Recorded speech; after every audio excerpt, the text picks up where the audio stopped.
粉丝寄来一个洛飞的小黄鸭键盘，这个键盘造型非常可爱。它主要的故障问题呢，就是很多键都要反复敲打多次才会出现。那我们来测试一下，打这个 F1键，看到啊，它这个自己会跳。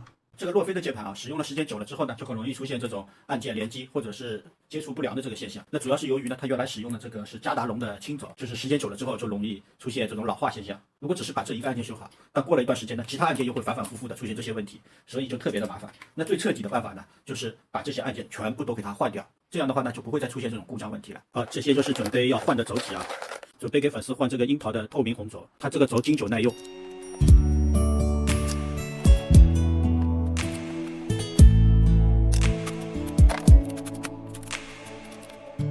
好，我们现在把这个键盘的一个外壳给它撬开来了，这里边就是它的电池、主板、电源板，这个先拿掉。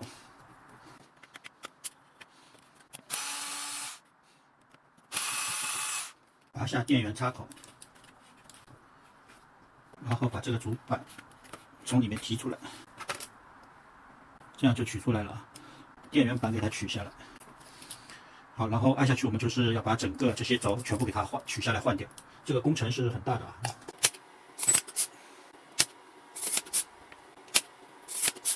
现在这些底部的锡全部都去掉了，然后这个上面的轴体就可以取下来了。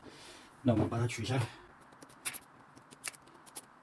主板我们都已经把上面的轴体都拆下来了。我们把这个樱桃的红轴的轴体给它装上去，红轴的这个声音比原来的会更轻一些，不像原来的轻轴这么吵。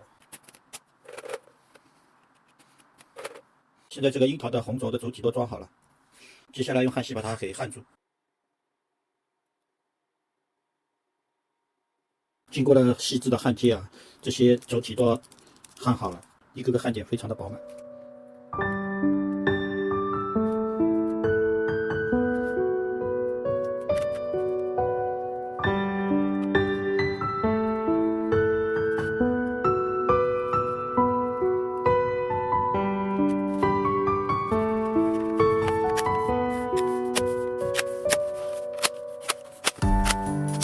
这个红的配黄的还是非常的漂亮的啊，基本上市面上是买不到这个红色轴体的小黄鸭的键盘的，这也是算独一份了。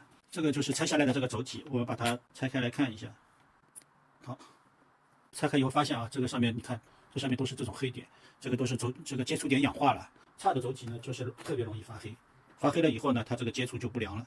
接下来我们把这个键帽都给它装上。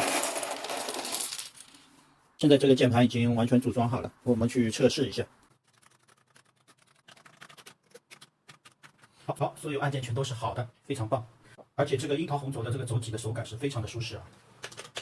那这个键盘就帮粉丝修理好了。这个洛飞键盘经过这样的彻底修理，正常使用的话还能再用5年。如果你的键盘出现了这样的问题，你也可以用这个方法延长这个键盘的寿命。好了，本期视频就到这里，谢谢大家的观看，我们下期再见，拜拜。